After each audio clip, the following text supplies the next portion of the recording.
আদালতের রায় আমাদের দিয়েছে, তাই পারমিশনটা পাচ্ছি।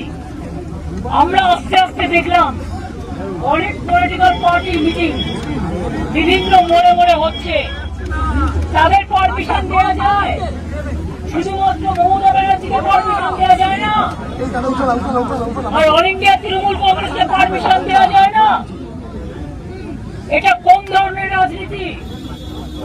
ঝাড়খণ্ড থেকে লোক নিয়ে আসছে বিজেপি, বিহার থেকে লোক উঠছে বিজেপি কংগ্রেসকে দেখানোর জন্য, আর এখানে যারা এসছে তাদের থাকার জায়গা নেই, ট্রেনের টিকিট পাইনি, গাড়ি পাইনি, একটা ধর্মশালাও দেয়নি, সব বারণ করে দেওয়া হয়েছে।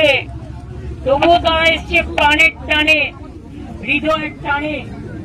আমি সবাইকে বলবো, যারা তৃণমূল কংগ্রেস তৈরি করেছেন 98-এর 1 জানুয়ারি, 97-এ আউটডোর মিটিং এর পরে তারা সবাই ভাই নো স্লোগান, ভাইদের আপনারা স্লোগান দিন না, আমি চলে যাই।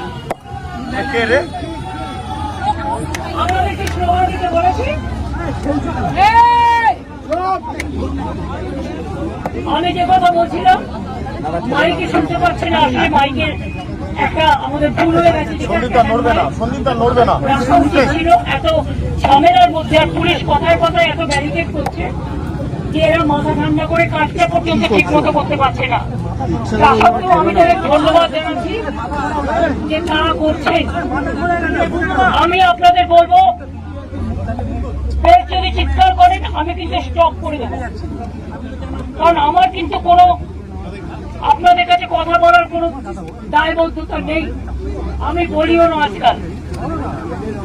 আমি আপনাদের কাছে বলবো, আমরা যারা তৃণমূলটাকে বুকে করে রক্ষা করেছে এবং এই শহীদ দিবসের দিন বহু রাজনৈতিক দলে, অন্যান্য রাজনৈতিক দলের অনেক কর্মী, অনেক সম্প্রীতি পরায়ণ মানুষ, অনেক সংস্কৃতি পরায়ণ মানুষ, অনেক সাধারণ মানুষ এই দিনটা ধর্মতলায় যেতেন। আমরা ধর্মতলায় পারমিশন চেয়েছিলাম, দেওয়া হয়নি। আমরা রেড রোডে চেয়েছিলাম, দেওয়া হয়নি। আমরা মেয়র রোডে চেয়েছিলাম, দেওয়া হয়নি। আমরা দরিনা ক্রসিং চেয়েছিলাম, দেওয়া হয়নি। 7 দিন রেড রোড বন্ধ করে জোগাড় প্যান্ডেল করা যায়, সাধারণ মানুষকে যাতায়াত করতে না দিয়ে, আর একদিন যদি আমরা বছরের একটা প্রোগ্রাম, এই প্রোগ্রামটা যা 40 বছর ধরে হয়ে আসছে, যদি পারমিশন পেতাম, কোন মহাভারতটা অশুদ্ধ হতো এবং